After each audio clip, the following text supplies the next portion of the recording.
I am Chengal Reddy, a farmers activist. This appeal is to the Prime Minister as well as to Chief Ministers and other people in administration and political system. So recently this COVID crisis has created a lot of problems. Everyone is looking for a remedy. And tomorrow if vaccine is developed in England or America or Japan or Germany, we are going to get it in 24 hours. My submission to the political people, both Chief Ministers as well as the Prime Minister is, why are you not allowing farmers these technologies?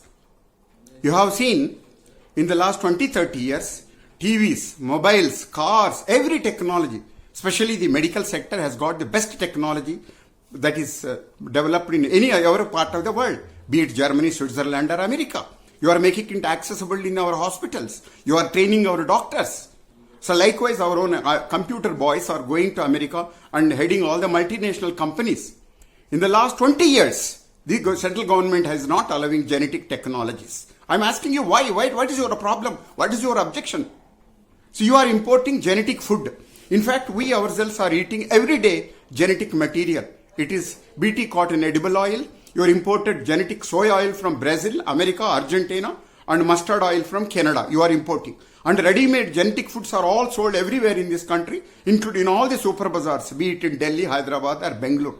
My request to the Prime Minister is, sir, it's very unfair that you are not allowing farmers to become globally competitive. Please understand, the same Americans, the same Canadians, Brazilians, they are going to dump their products in India under the guise of WTO. How are we going to compete? 90% of us farmers are small, marginal, illiterate. They have no capacity to demand or command or understand what are technologies. If it is given, it is used. A very simple thing which I am asking the Prime Minister is, when you are making such an effort to resolve the crisis of COVID, why are you not similar efforts to resolve the crisis of farmers? See, agriculture technologies, whether it is genetic or something nano, they are all preventive. They are all later providing medicines to resolve the problems. But then nobody is taking decision. Mr. Prime Minister, as a Chief Minister of Gujarat, you allowed illegal BT cotton to be produced. Now, as a Prime Minister of this country, in the last 6 years, you have not allowed even one genetic technology's permission.